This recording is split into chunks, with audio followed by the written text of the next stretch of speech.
പ്രിയപ്പെട്ടവരെ, എങ്ങനെയിരിക്കുന്നു? നന്നായിരിക്കുന്നുവോ? സന്തോഷമായിരിക്കുന്നുവോ? ഈ പ്രഭാതവേള നിങ്ങൾക്ക് എങ്ങനെയുണ്ട്? ദൈവത്തെ നിങ്ങൾ സമീപിച്ചുവോ? ദൈവത്തോട് സംസാരിച്ചുവോ? ദൈവത്തിന്റെ വചനം ധ്യാനിച്ചോ? ദൈവം നിങ്ങളോട് സംസാരിച്ചോ? ഇന്ന് ദൈവം നിങ്ങളുടെ ഹൃദയത്തിൽ ഏത് വചനം കൊണ്ടാണ് സംസാരിച്ചത്? നിങ്ങളുടെ ആത്മാവിൽ ദൈവം സംസാരിക്കുന്ന സ്വരം കേൾക്കാൻ സാധിച്ചോ?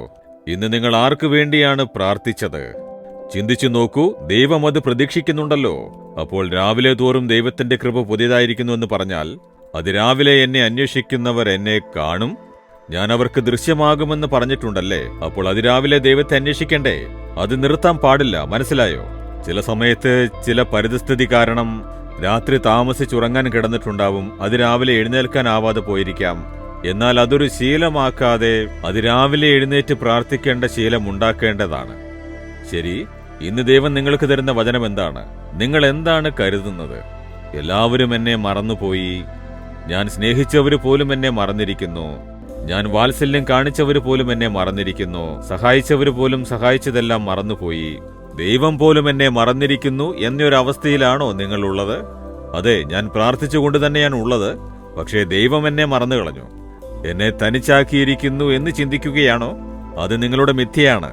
നിങ്ങൾ തെറ്റിദ്ധരിച്ചിരിക്കുകയാണ്. എന്നാൽ വേദപുസ്തകത്തിൽ ദൈവം എന്താണ് പറയുന്നത് എന്നറിയാമോ?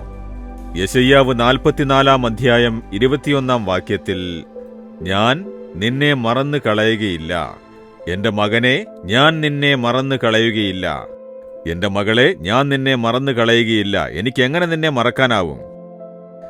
നീ എന്റെ കുഞ്ഞല്ലേ, പാപത്തെ വിട്ട് മാനസാന്തരപ്പെട്ട് എന്റെ രക്തത്താൽ കഴുകപ്പെട്ട അനുഭവം നേടിക്കഴിഞ്ഞു. ഞാൻ യേശുവിന്റെ കുഞ്ഞാണ്, ഞാൻ യേശുവിനു വേണ്ടി ജീവിക്കുന്നു എന്ന് നിങ്ങളെ സമർപ്പിച്ചിരിക്കുന്നു. നിന്റെ ജീവിതത്തെ എന്റെ കയ്യിൽ ഏൽപ്പിച്ചു. എനിക്കെങ്ങനെ നിന്നെ മറക്കാനാവും? ഇല്ല, യേശു എന്നെ മറന്നതായിട്ടാണ് തോന്നുന്നേ. എന്തുകൊണ്ടാണ് എന്റെ പ്രാർത്ഥനയ്ക്ക് ഉത്തരം നൽകാത്തത്? എന്തുകൊണ്ടാണ് എന്റെ ജീവിതത്തിൽ ഇങ്ങനെയൊക്കെ നടക്കുന്നേ? ഇങ്ങനെയൊക്കെ സംഭവിക്കുന്നത് കൊണ്ട് ദൈവം മറന്നു എന്നാണോ അർത്ഥം? നിങ്ങളുടെ പ്രാർത്ഥനയ്ക്ക് ഉത്തരം കിട്ടാത്തതുകൊണ്ട് ദൈവം മറന്നു എന്നാണോ അർത്ഥം? ചില പ്രാർത്ഥനകൾക്ക് ഉടനെ ഉത്തരം കിട്ടും. ചില പ്രാർത്ഥനയ്ക്ക് 2 ദിവസം കഴിഞ്ഞ് ഉത്തരം കിട്ടും. ചില പ്രാർത്ഥനയ്ക്ക് 1 വർഷം കഴിഞ്ഞ് കിട്ടും. ചില പ്രാർത്ഥനയ്ക്ക് 10 വർഷം കഴിഞ്ഞ് ഉത്തരം കിട്ടുമായിരിക്കും. യേശു പ്രാർത്ഥന കേട്ടിരിക്കുന്നു. എപ്പോൾ ഉത്തരം തരുമെന്ന സമയം പ്രതീക്ഷിച്ചിരിക്കണം. യേശുവിനറിയാം എപ്പോഴാണത് സാധ്യമാക്കേണ്ടത് എന്ന്. എന്തിനാണ് ദൈവം മറന്നു എന്ന് ദൈവത്തിന്റെ സ്നേഹത്തെ നിങ്ങൾ സംശയിക്കുന്നത്? നിങ്ങളുടെ കുഞ്ഞിനെ നിങ്ങൾ മറന്നുപോയോ? സ്കൂളിലേക്ക് വിടുന്നു, LKG പഠിക്കുന്ന കുഞ്ഞിനെ. നിങ്ങൾ അവരെ മറക്കുമോ? 3 മണിയായല്ലോ, എപ്പോഴാ എന്റെ കുഞ്ഞ് വരിക എന്ന് വാതിൽക്കൽ ഓട്ടോ വരുന്നത് നോക്കി കാത്തു നിൽക്കാറില്ലേ? അല്ലെങ്കിൽ സ്കൂൾ ബസ്സിൽ വരുന്നത് കാത്തു നിൽക്കാറില്ലേ? എന്നെങ്കിലും നിങ്ങളുടെ മക്കളെ നിങ്ങൾ മറന്നിട്ടുണ്ടോ? എപ്പോഴും മനസ്സിൽ ഓർത്തുകൊണ്ടിരിക്കും. നിങ്ങൾ നിങ്ങളുടെ കുഞ്ഞിനെ പ്രസവിച്ചിട്ടുണ്ടാകും. ജീവൻ കൊടുത്തുവോ? യേശു നിങ്ങൾക്ക് വേണ്ടി ജീവൻ പോലും ത്യാഗം ചെയ്തു. കൈകാലുകളിൽ ആണികൾ തറച്ച് രക്തം ചിന്തി മരിച്ചില്ലേ? എങ്ങനെ നിങ്ങളെ മറക്കും? ദൈവത്തിന്റെ സ്നേഹത്തെ സംശയിക്കരുത്. ദൈവം മറന്നു പോയതുപോലെ ചില സമയത്ത് തോന്നും. ദൈവം ചിലപ്പോൾ കളിപ്പിക്കും. ഒന്ന് മാറി നിന്ന് നോക്കും. ഒരമ്മ തന്റെ കുഞ്ഞിനെ വിളിക്കുമ്പോൾ ആ കുഞ്ഞ് അമ്മേ അമ്മേ എന്ന് പറഞ്ഞ് തിരിഞ്ഞു നോക്കും. അപ്പോൾ അമ്മ ഒളിച്ചു നിൽക്കും. പക്ഷേ ദൃഷ്ടി മുഴുവനും കുഞ്ഞിന്റെ മേലായിരിക്കും. ആ കുഞ്ഞ് അമ്മയെ കാണാതെ അമ്മേ അമ്മേ എന്ന് പറഞ്ഞ് തിരയും. കുറച്ചു നേരത്തേക്ക് മാത്രം. അതിനുള്ളിൽ അമ്മ എന്നെ ഉപേക്ഷിച്ചുവോ, എന്നെ മറന്നു കളഞ്ഞോ, എന്നെ വിട്ടിട്ട് പോയോ, അയ്യോ എന്ന് പറഞ്ഞ് കരയും. കുഞ്ഞ് കരയാൻ തുടങ്ങിയാൽ ഉടനെ അമ്മ ഓടി വന്ന് കെട്ടിപ്പിടിക്കും. അമ്മ ഇവിടെയുണ്ട് മോനെ എന്ന് പറഞ്ഞ്. അതുപോലെ തന്നെയാണ് യേശുവും. ഒരു ഭാഗത്തേക്ക് മാറി നിൽക്കും. യേശു നമ്മെ മറന്നു എന്ന് നാം ചിന്തിക്കുന്ന വിധത്തിൽ മാറും. എന്തൊക്കെ അവസ്ഥയിലാണെങ്കിലും നിങ്ങൾ പറയണം, യേശുവേ, അങ്ങേക്ക് എന്നെ മറക്കാനാവില്ല. ഞാൻ അങ്ങയുടെ കുഞ്ഞാണ്.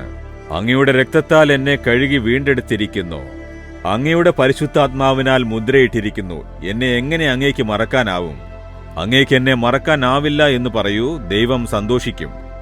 ദൈവം മറന്നു എന്ന് പറഞ്ഞാൽ എന്താണർത്ഥം? ദൈവത്തിന്റെ സ്നേഹത്തെ സംശയിക്കുന്നു. അത് ദൈവത്തിന്റെ ഹൃദയത്തെ വേദനിപ്പിക്കും. ദൈവം ദുഃഖിക്കും. അതിനാൽ ദൈവം തന്നെ പറയുന്നു, ഞാൻ നിന്നെ മറക്കുകയില്ല. ഞാൻ എങ്ങനെ നിന്നെ മറക്കും? എന്റെ മകനെ, എന്റെ മകളെ, എനിക്കെങ്ങനെ നിന്നെ മറക്കാനാവും? നമ്മൾ ചില സമയം ദൈവത്തെ മറക്കും. ചില സന്ദർഭങ്ങൾ, വീട്ടിലെ ഒരു ഫംഗ്ഷൻ, അല്ലെങ്കിൽ കല്യാണ ഫംഗ്ഷൻ, ബർത്ത്ഡേ ഫംഗ്ഷൻ, ചില വിരുന്നുകാർ വന്നു, അപ്പോൾ ദൈവത്തെ മറക്കും. അത് നിങ്ങൾക്ക് അറിയാമോ? പ്രാർത്ഥന മറക്കും, വചനം വായിക്കാൻ മറക്കും.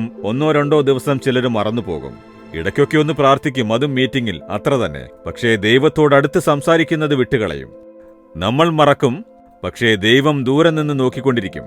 ദൈവം മറക്കുമോ? നമ്മൾ മറക്കും, പക്ഷേ ദൈവം മറക്കുകയില്ല. എന്നിട്ട് 3-ാം ദിവസം വന്ന് ദൈവമേ മറന്നുപോയി, പ്രാർത്ഥിക്കാൻ മറന്നു, ബൈബിൾ വായിക്കാൻ മറന്നു, എന്നോട് ക്ഷമിക്കണേ എന്ന് പറഞ്ഞ ഉടനെ പോയെന്ന് ദൈവം ദേഷ്യപ്പെട്ട് പറയുകയില്ല. ദൈവം നിങ്ങളെ ആശ്ലേഷിക്കും. എത്ര അത്ഭുതവാനായ ദൈവമാണെന്ന് കണ്ടോ. ദൈവത്തിന് നിങ്ങളെ മറക്കാനാവില്ല. അതുകൊണ്ട് നിങ്ങളുടെ സൃഷ്ടികർത്താവാണ് ദൈവം. നിങ്ങൾക്ക് വേണ്ടി ജീവൻ തന്നത് ദൈവമാണ്. നിങ്ങളെ വീണ്ടെടുത്തത് ദൈവമാണ്. നിങ്ങൾക്ക് വേണ്ടി സ്വർഗത്തിൽ ഒരു വീട് ഒരുക്കിക്കൊണ്ടിരിക്കുന്ന ദൈവമാണ്. നിങ്ങൾക്ക് വേണ്ടി വീണ്ടും വരാൻ പോകുന്ന ദൈവമാണ്. എങ്ങനെ നിങ്ങളെ മറക്കും? അതുകൊണ്ട് ദൈവമേ, അങ്ങ് ഒരിക്കലും എന്നെ മറക്കില്ല.